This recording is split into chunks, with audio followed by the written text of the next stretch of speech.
Do you want to learn the tricks that top leaders use to get the most out of themselves and their teams? Well, Naftali Hoff is here to help. Lead to succeed. Picks the brains of top leaders to learn about their challenges, insights, and best practices. Here's Naftali. Hello, Lead to Succeed Nation. It's Naftali Hoff, and welcome to Lead to Succeed, episode 147. Today, I have the pleasure of speaking with Joshua Sason. Josh brings a wealth of knowledge, experience, and a fresh perspective to the table. He's got an incredible story, having bootstrapped an investment firm out of his childhood bedroom at 22, was called a mini Richard Branson by Bloomberg in his mid-20s, and more recently launched one of the country's fastest growing boutique commercial real estate investment firms. While Josh's path has been one of achievement and significant success, it hasn't come without challenge. In 2019, he was named an SEC complaint relating to one of Magna's credit strategies, which took a personal and business toll. It took years and millions of dollars of legal fees to clear his name, while through it all, he's relied on his deep spiritual foundation to maintain optimism and focus on continuing to grow and build, always pushing towards accessing a greater version of himself. Josh, so glad to have you on the show today. Naftali, what a pleasure. Thank you so much for having me. So it really is a pleasure. And I honestly, Josh, that's a longer and more, I guess we would say, involved bio that I typically read. And there's so much there to unpack. And I'm sure you have a great story for us. So I'm going to be quiet and just listen. I'd love to hear more about you, about your story, and how you got to where you are today. Sure. Pleasure. My story starts in Long Island, New York, which is where I was born and raised, to a very sort of middle-class suburban family. My father was a contractor, still is a builder. So he was an entrepreneur, right? And we saw some modest highs, but a lot of low lows and tough times, particularly as real estate cycles, sort of dropped in the late 80s and then throughout the late 90s. So I would say we had a beautiful childhood, and everything that I knew of it was wonderful. But I also experienced some of the dark sides of struggle and challenge, but was always inspired by his optimistic view for the future, view that everything would work out. And that really stuck with me, and I think planted the seed for entrepreneurialism and creativity in my life. And since I was a young kid even, I was always interested in sort of thinking beyond and thinking deeper. I remember in third or fourth grade asking questions like, around the theory of relativity, whereas do I see the same color blue as he might see, or do I just understand it as blue because I see it relative to the way that he sees something else? So these deep sort of questions were also foundational in my life from a young age. When I was a teenager, I took to rock music, actually. Blink-182 was the thing at the time, and a huge inspiration when I was in fifth grade. And so started a band at 12 years old. We ended up getting signed to a record deal at 14 years old. So I was producing all the music. I built a home studio, was producing all the music, writing most of the music, playing all the instruments. And we were signed in 10th grade to a record label deal. So at the time, I thought that was my path in life, for sure. Obviously, as one does when they experience something that significant that early on. But then, of course, 14 to 20, signed to the deal, things happen, things don't really happen, and it kind of fizzled out over the next 6 years. And so I found myself at a crossroads, actually in college, midway through, where I was so committed to music and the band being my path. But at the same time, I've been doing this now for 6 years, and where was that next level? It wasn't there for me. It wasn't coming for me. And I had sort of an aha moment at that point in my life where the thing that I didn't like about the situation I was in was that performing at that time and creating music, I felt beholden to the record labels and to the executives at those labels to like us or to want to take us to that next level. I didn't feel like I had any sense of control over my destiny at all. And so halfway through school, through college, I made a decision to completely change my focus. And it was not an overnight decision. It was a lot of work and thought and consciousness and spirituality in retrospect around the decision. But I decided, you know what?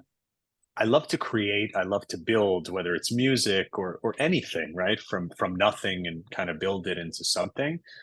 I'm going to switch my focus to entrepreneurialism, to creating business. So this way I could be in control and I could always come back to music and continue to play music, but from a position of strength where I wasn't reliant upon the gatekeepers, so to speak. I had the opportunity to control my destiny. And so that's what I did. And it was around that time, 20 years old, that I started becoming obsessed with investing because I saw it similarly, for some reason, to creating music, where there was an element of simplicity to it, but also depth of a certain depth of complexity at the same time. So sort of a paradox. And became very, very into Warren Buffett and Ben Graham as sort of the fathers of value investing, the modern day concept of value investing. And so I decided at 21 years old that I was going to start a value investment hedge fund and raise $1 $100 million and build this big business. And I was in the honors program in college and wrote my honors thesis on this business plan as to what it would look like. And then I quickly realized that raising $100 million with zero track record at 21 years old was highly unlikely, right? So my mind started to work. And I said, okay, I like the concept of value. I'm inspired by it. I'd love to build and create a business here and be self-sufficient. And by the way, this was 2008, 2009. So the world was in turmoil. The Great Recession was underway. There was not a robust job market by any means. So I said, okay, what am I going to do here? And that's around the time when I started thinking, okay, the 100 million is out of reach at the moment. What can I do with a smaller sum of money to create an initial business? And that was the foundational thought, the seed of thought behind what ultimately became Magna, which was the hedge fund I founded at 22 years old. Started it straight out of college. Actually, a couple of weeks before I graduated, I started the foundations for that business. And the initial strategy was investing small sums of dollars into small public companies. And the interesting thing about it for me at the time, in terms of positionally, was there was no institutional brand presence in that space because the deals were just too small. It wasn't worth the time for institutions that had larger sums of capital to allocate resources into these small deals, but they could be very lucrative, attractively structured. There was good opportunity there, but there was only individuals doing a deal here, doing a deal there. So my concept was become the brand in this space. And because there was no brand, it took very quickly. So within a year, Naftali, we experienced tremendous success based on that premise. Didn't really know much of what we were doing, but kind of figured it out along the way and had this belief, an element of certainty that everything was possible. And within 3-4 years, I would say we were probably the leader internationally throughout the world in this particular investment strategy, investing, into structured investments into smaller public companies, built a tremendous international business. And then from there, by 2012, 2013, started to add on and look for other opportunities to apply sort of creativity to finding other niche opportunities that were generally overlooked and underserved and build investment programs around those. So by 2013, 2014, we had 2 or 3 other verticals that we were operating and became sort of a multi-strategy credit fund and platform. And so around that in 2016, did a SPAC deal, if you're familiar with that. So raised a large sum of public funds to go and acquire another business. We completed $1 billion transaction with that vehicle in 2018. And then, as you mentioned in the intro, there was a bunch of things that kind of coalesced at the same time. And looking back, I think there are definitely spiritual undertones to how this came about. But we went through challenges, both on the business side and, some litigation oriented challenges. And so I was faced with a tough decision. And the decision I ultimately made was to effectively disband the platform that was Magna and spin out the businesses, sell a couple and spin out some of the other businesses into individual investment businesses, disband the platform, which was where a lot of our expense existed at the platform level. And at that time, the strategies kind of, existed on their own. And I was sort of like, okay, I'm not running the platform anymore. So where am I going to focus my time and attention? And our most nascent investment strategy at the time was our real estate business, which my brother stepped out of our public strategy to launch in 2016. And so I said, well, given everything that's going on, it probably makes sense for me to, go with family, somebody that I trust, focus my time and energy on building this real estate business. And that was the seed of what's now Sason, which is the real estate business we sort of started in 2015, 2016, but formalized and rebranded in 2019. And over the past 5 years, the growth has also, again, been substantial. And obviously, it's been a tough time in commercial real estate over the past couple of years, but relatively speaking, we've had an extremely good run thus far. We own over 1 million square feet of commercial product in 9 markets throughout the United States. And we're continuing very excitedly to build and grow this business. And so I would just end this sort of monologue with, what really inspires me and the thing that drives me today is, number one, creation, right? So finding those opportunities, those seeds of inspiration where you could build something unique or fill a gap in the market, right? So that's number one. But number two, I've spent a tremendous amount of time working on myself, right? And spirituality and in the face of challenge, finding the way to dig deep and to overcome and to raise your consciousness. And so the last 6 years or so, my I would say probably greatest joy and greatest work is the combination or the coalescence of those two ideals: entrepreneurialism, creativity, building business, but at the same time doing it in a conscious way and infusing consciousness throughout our organization, my family, and even wider across the board. So that's the background. That's the background. Wow. Okay, there's a lot to unpack there, and I would love to go deeper. One thing, though, I didn't hear was about your film production. I understand you have some forays in that space as well. That's right. Yeah. In 2012 or 13, coming full circle from sort of the music and artistic background, I started to, and maybe it was subconsciously seek it out, but I started to have a bunch of media related investment opportunities that started to come to me. Right. And so I said, okay, maybe this is the opportunity to bring the love for the arts and for creativity and music full circle. And so we started at the time what was called Magna Entertainment, which was an investment business focused on media and the arts. It actually started with a deal that we did with a singer-songwriter, actually an Israeli singer-songwriter named Sarai Gabati. I think that was in 2012 or 2013. And then once we did that, we started through relationships to see really compelling opportunities in film. So yes, we've invested in, produced a number of films over the years. Probably the most prominent or well known and still in relative indie was a film called Bleed for This, which starred Miles Teller and Aaron Eckhart, a true story about a boxer from Rhode Island that I was personally very, very involved in, was on set a bunch, and we financed the totality of that film. So it's just an incredible experience. We still do some of that, although it's not a core focus.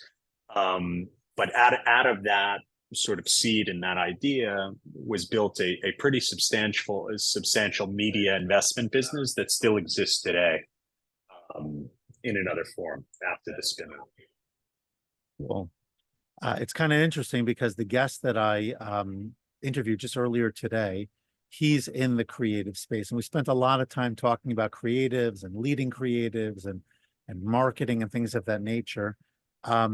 what comes to mind in what you just shared is the transition that you made from the artistic to what I think people would typically refer to as pretty traditional business, investing, real estate, and before that, in companies and whatnot.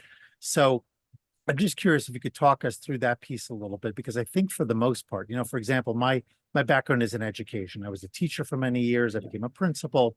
I launched my coaching as an outgrowth, so to speak, of my school leadership. I became a leadership coach and moved into coaching and consulting. And I've worked with leaders of all stripes now for over a decade, but I've always stayed to a degree within that lane, meaning to say, I saw myself as being in the helping business.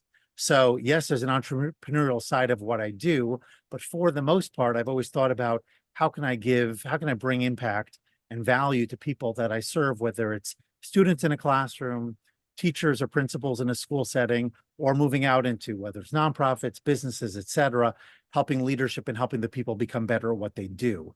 But so I've never moved from, let's say, education to a completely different domain.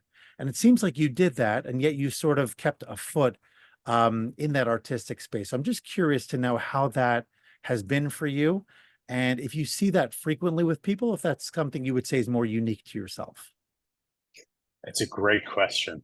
I think there is an element of that being a somewhat unique aspect of my soul and myself, to have the ability to sort of transition fluidly between left brain and right brain, creative brain, and more structured, maybe mathematical or process oriented brain. So I think maybe subconsciously I sort of identified that somewhat early on and leaned into that. I don't think it was necessarily a conscious decision, but I found that both sides of the aisle, so to speak, excited me and I could derive passion from them.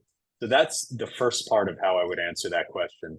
The second part of how I would answer that question, and I think this piece has developed more over time as I've reflected, I don't inherently view my experience on the true creative musical side and the business side, the investment side, that differently. Because where I tend to excel personally and my greatest value is really in connecting that seed stage of the idea and providing the groundwork for the initial manifestation of that process, right? And so generally the way that that's taken form in the businesses that I built and the platforms that I built over the last 15 years of my career is it comes with this idea, this identification of some sort of opportunity or hole in the market, and then an ability to sort of structure a framework that can address that hole.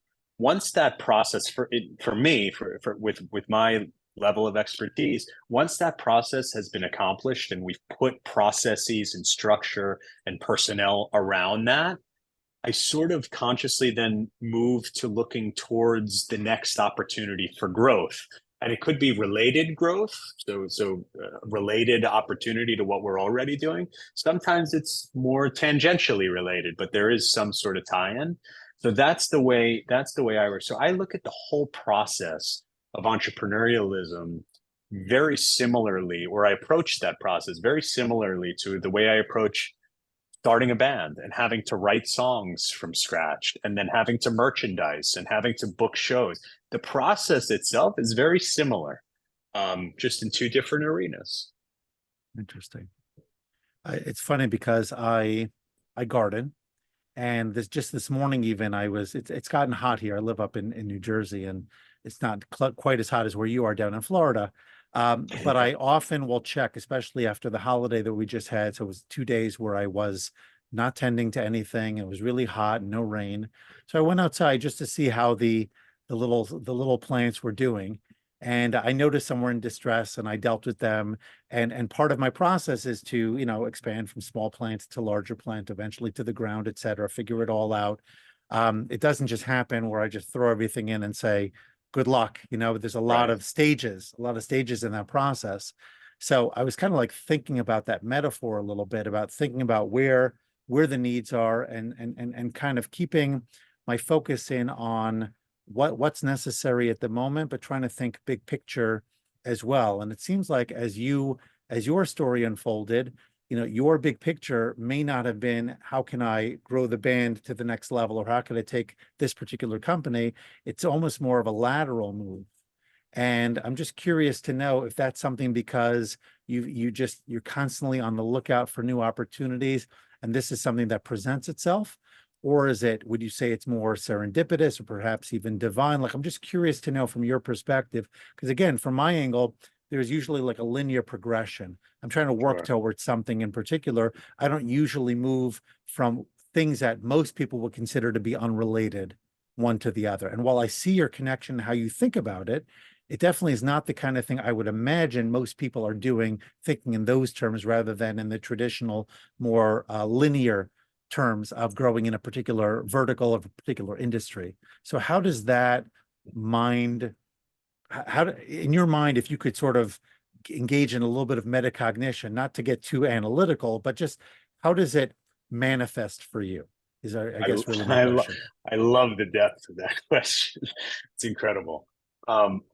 So maybe to just at this point to say, so my sort of spiritual framework over the last 5-6 years has been, it's been a multitude of mediums, but the most consistent and most significant medium for me is the wisdom of Kabbalah, which is an ancient spiritual wisdom that was derived many, many thousands of years ago and has sort of stood the test of time and actually informs a lot of modern day, spiritual mediums around manifestation and things like that. So it's got a pretty significant element of source within it. So this became evident after really I began studying more in depth, although I've now related it back to your question, which is how does that process work for me? Because sure, typically there's a linear approach. You go from point A to point B to point C, but you have this conception that what I'm doing is my area of knowledge, my superpower, and I must continue sort of along that path. And that's the way that I could continue to achieve more, to do more, to share more. For me, the process works a little bit differently. And it's explained beautifully, actually, in the context of the wisdom of Kabbalah. For me, there's this constant, you mentioned the word focus. So focus can exist sort of in two places at once. And that's the way I view it, right? So when we talk about focus and being focused on the present in the physical reality and what's in front of us, this next deal or this next opportunity or this next client, whatever it is, there's an intense focus on what we have to do physically in this world to bring about the manifestation of that opportunity to take the next step in our business or take the next step in our lives. But at the same time, I practice consistently and consciously stepping back and stepping above. And when you do that and consciously take yourself out of sort of the pinpoint oriented picture and step to the big picture. And I have a sort of morning ritual practice. I spend 20 minutes. I wake up at 5 a.m., spend the first 20 minutes in meditation, the next 25 to 30 minutes in some sort of, speaking out loud or prayer or some methodology like that. You're enabling this disconnection from just the physical reality right in front of you. And when I do that, I'm acknowledging the fact that, and I'm doing this consciously, that I don't know whether the current path that I'm on is ultimately the right path for me.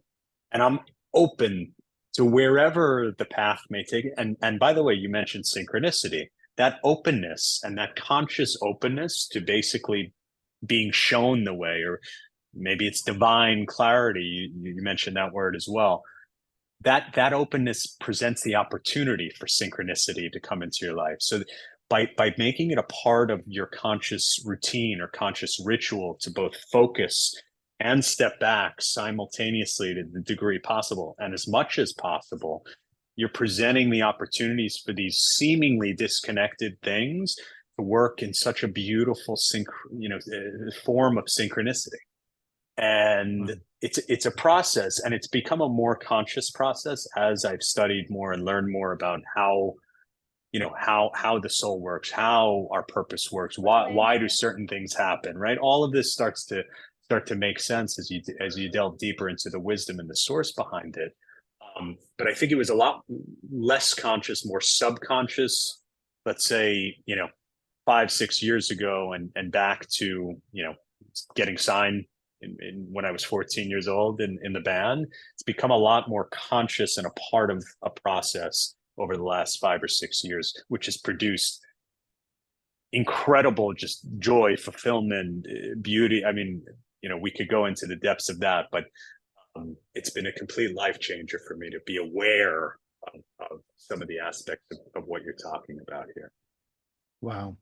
Okay, so part of what my brain is trying to process here as you're discussing that, and I'm a spiritual person too. I mean, my journey's certainly different, but what, for the most part, either in a work environment historically, those around me shared those same values. Let's say were raised with similar principles, ideologies, etc.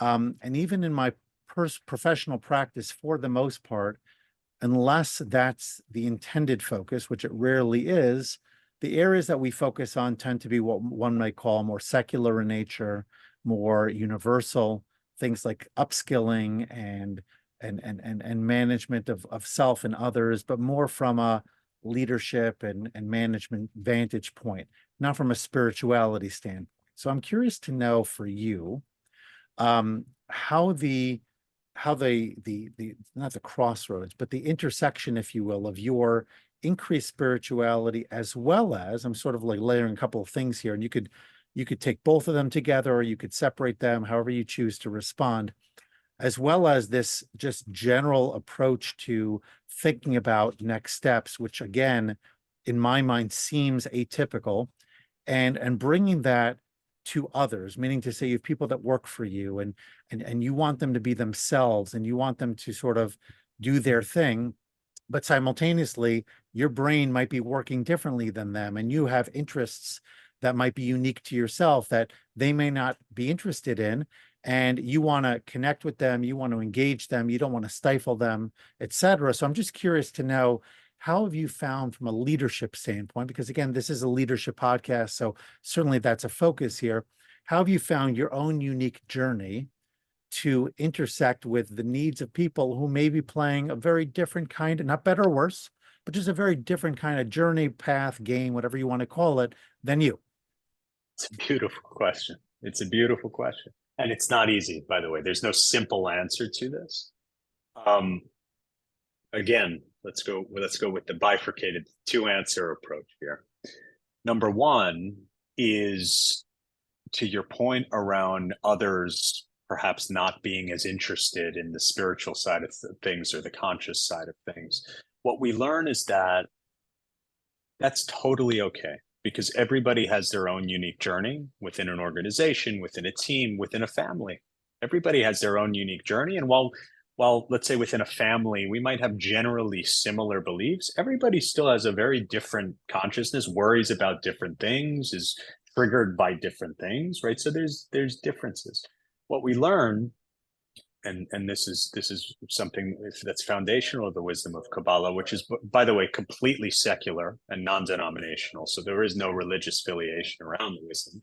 But what we learn is that the most critical thing that we can do to raise the collective consciousness of our company, our organization, of our team, of our family, is to work on elevating ourselves.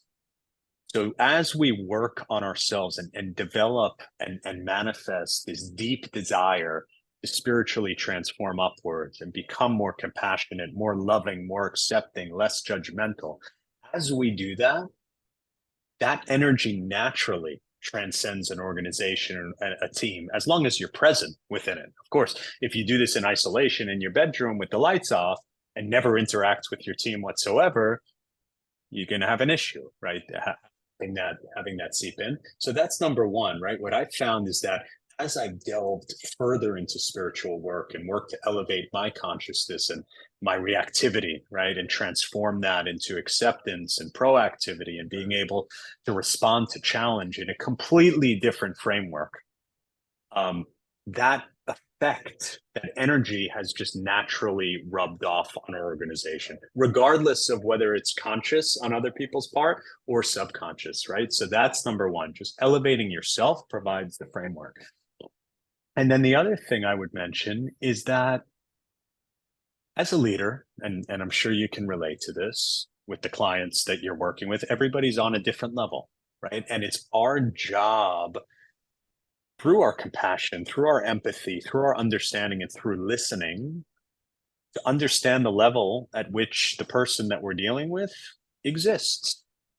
And to that degree, we can share elements of spirituality or consciousness that we believe would be of benefit without pushing anything on them, because we're doing that for us, not really for them, in a way of true sharing and love that connects with them at that level. So a part of being conscious, being spiritually inclined, and approaching business and team building and leadership with that way is to be sensitive, and to be sensitive, to feel people, to listen to people, to really connect with people energetically. And when you do that, you can impart wisdom in a way that's purely from a place of sharing, not from a place of ego. And because I think this way and do this way, this is what you need to do. Yeah. There's none of that. It's exposure to the concepts and allow it to sit there. And if it's absorbed and taken, great for them. And if it's not, they're not prepared to receive it at that moment in time, which is perfectly okay too. But it's such a good and deep question. And it's something that I'm thinking about constantly, right? Thinking about constantly. And the only way that I could tell you definitively, at least in our experience, that it does make a huge difference is when I reflect back, let's say even 2-3 years ago, the difference in just this collective ability to process and handle difficulty and challenge, because it's inevitable. The question is how we want to experience it. The collective between our team, right? Even between my family as well, the ability to process and deal with challenge has just dramatically changed for the better. And so that's the goalpost. Nice. Now, I wasn't going to go here, but I think it's an important question to ask. You just mentioned family now, but earlier you mentioned how, I think you said the Sason organization, if I get it wrong, my apologies. You really went in with your brother on this. And so it's not something I typically focus on, but for small businesses, sometimes for larger enterprises as well, working with family is part of the reality. And obviously the goal here is not to talk about the Sason family and all your inner dynamics and the gremlins or things of that nature, as well as the successes. You can, but the question really is more about what are the potential landmines that you see in working with family? What are the gifts? You know, I've heard different things. I know the Tate brothers, I've heard them, not that I listen to them that often, but I remember one of them talking about how, you know, there's nothing better in a way, for them at least, to have that closeness, and of course to build together and all of that. They've been doing that since they were very, very young. What do you see as the pluses and the minuses, and any advice that you would offer to anyone who's in that situation or is considering it? So in terms of pluses, minuses, good experience, bad experience, it's all a matter of perception, right? And I go back to the word consciousness again, but it's all in sort of how you see it, because two groups of brothers, let's say, that work in two different businesses that experience, let's say, largely a similar physical dynamic between them, similar attributes, can have two totally different interpretations of their experience in working with a family member or sibling. So from the perspective that you're able to look at it from the outside, zooming out again, to use that example of whether we're focused inward or zooming out, when we zoom outward and say, I'm committed to looking at this as a gift and a tremendous opportunity, and how grateful I am to be in business with my family, and you believe that with all of yourself and with certainty, that sets the intention right there. So I would say that's advice number one. If you're going to do it, don't do it in haste and look for excuses and why it shouldn't be done. If you're going to do it, commit to it wholeheartedly with love with compassion, with empathy, all the things that we were talking about before. I think to the downside, the question you asked, the only thing that gets in the way, and this can manifest in millions of different ways. So we could say it's this reason or that reason, but I think when you boil it down, the only thing that can get in the way is ego. Ego. When one or the other or both has any sense of ego or entitlement, or I did this and you didn't do that, there's this sense with family, because family brings out a lot of our internal stuff, right? Which is, yes, we look at it as actually an opportunity, right? To overcome it, to identify it, to overcome it. But it's ego. So to the degree, and by the way, I can't control, for example, my brother, I can't control his ego in a situation, but I can control mine and suppress it and work to suppress it. And what I found is that when I'm conscious of doing that and eliminating, because we're different people, very different people, and we're close. I mean, we grew up very closely together. We've worked together forever. We're very close, right? And so it's easy. It's an easy family. With family, it's easy to be triggered more quickly and have less of a filter around that trigger with family, because they're accepting, like, we'll get over it. It's family at the end of the day. But to the degree that we can work and be conscious about diminishing our ego, I've noticed that as I've worked on my own, regardless of where he is, which I don't know, I'm not inside of his mind, it's dramatically improves our relationship. And when the ego gets involved and we start pointing fingers and say, you're not doing this and you're not doing that, it deteriorates. The situation deteriorates. So ego, controlling the ego, suppressing the ego, the key to making it work with family. Nice. It's a lot to think about there. So as we wrap up this first segment, I'm going to ask you, and I know you've talked about some mistakes and a lot of self-reflection already, but it's a question I ask all of my guests, and so perhaps you'll have a different angle on this one. And that is, what would you say is the biggest mistake that you've made thus far that has positioned you for future success? The biggest mistake that I've made that has positioned me for future success? It's a deep question. The biggest mistake that I've made thus far that has positioned me for future success is allowing, good segue, but allowing my ego and the early success that came to me, in honest reflection, probably prior to I was truly ready and able to receive that in a lasting, truly inherited way, allowing the ego to get to it.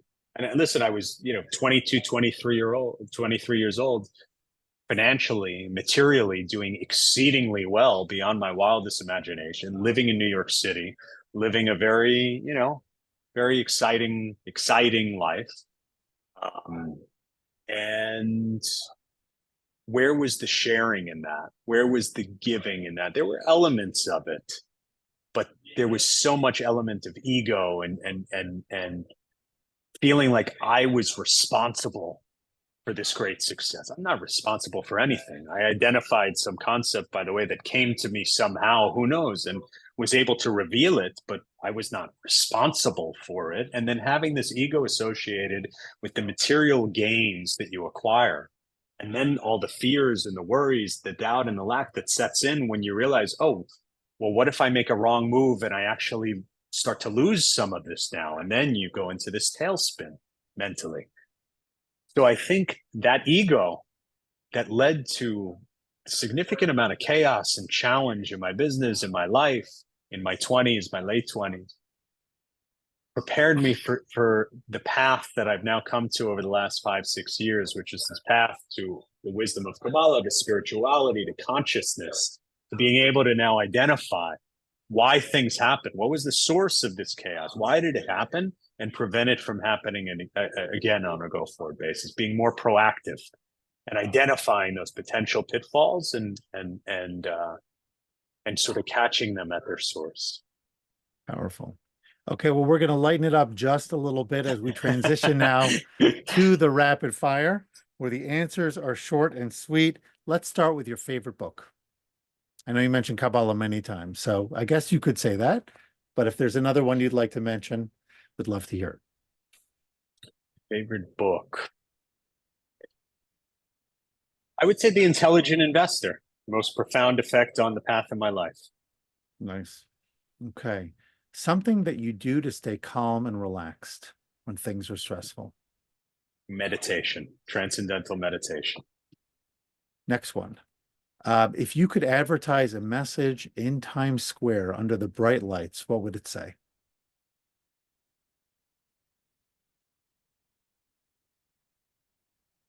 Not business related. Be the light. 2 things that leaders should do every day.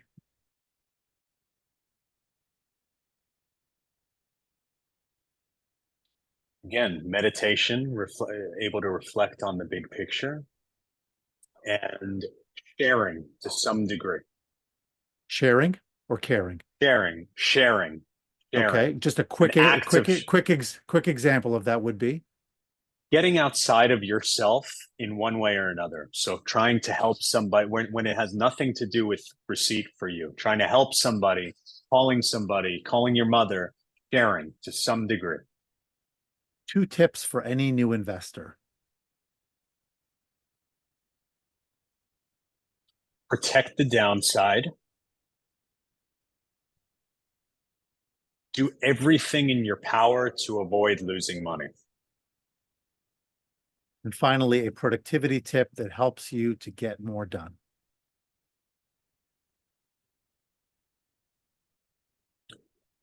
Studying spirituality. Affects your productivity. Absolutely. All right, Josh. Well, let us know. I mean, you've shared so much, and I'm sure people are going to be, if they haven't heard of you already, going to be searching you up online and trying to find more.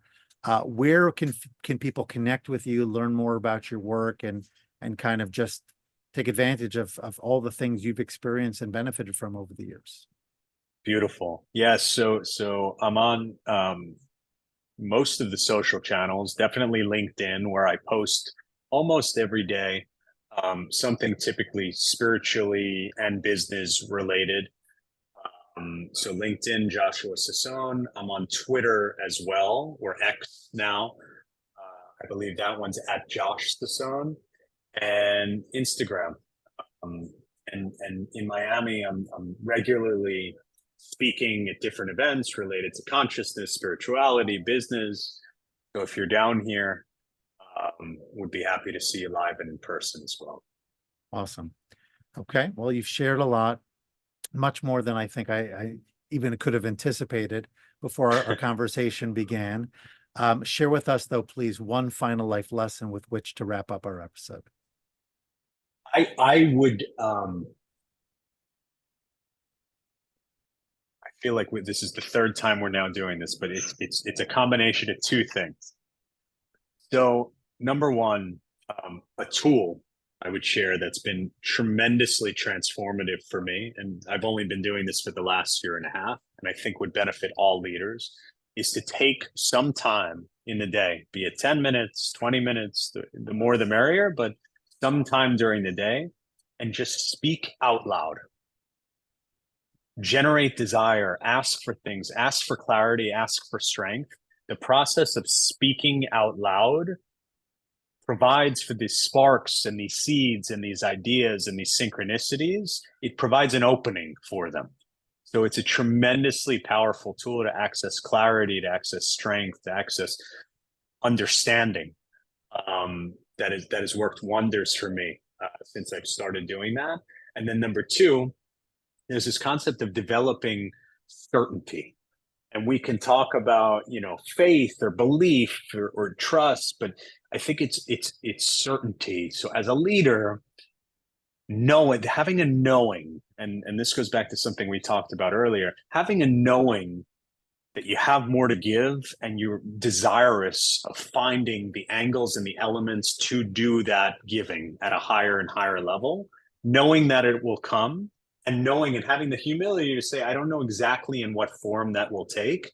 But when you have certainty around that, you see how things start to open up. Whereas the downside of that, the other side of that, is fear, lack, doubt, worry, being consumed with that consciousness, shift to the consciousness of certainty, knowing, catch yourself in those moments of lack and shift to certainty, knowing not that it's necessarily going to work out the way I plan it, but that it will work out. And we've all seen examples of this. Things happen, challenges happen. They always work themselves through. So having certainty of that at all times and connecting to that, very, very powerful tool. Well, I am certain that anyone who listens to this episode is going to gain a tremendous amount. So thank you very much for making the time to join me today on Lead to Succeed. It's been a very, very powerful conversation. And I wish you much continued success, not only yourself and your family, but as you continue to spread this important message, because unfortunately, in the world in which we live today, there's such a shift away, I think, to a lot of these concepts, and to bring it back, center it, make it the bedrock, so to speak, of our focus, not peripheral, but really centralize it, I think is a very powerful piece. And I'm sure anyone who hears it is going to become more elevated, more focused, and more impactful as a result. Beautiful. Naftali, thank you so much. Amazing, amazing conversation. I really enjoyed it. Thank you, Josh. Thanks so much for listening to this episode and for investing in yourself so that you can lead to succeed. Before you go, don't forget to subscribe, rate, and review the show. Your feedback gives the show more social proof and encourages more folks to listen.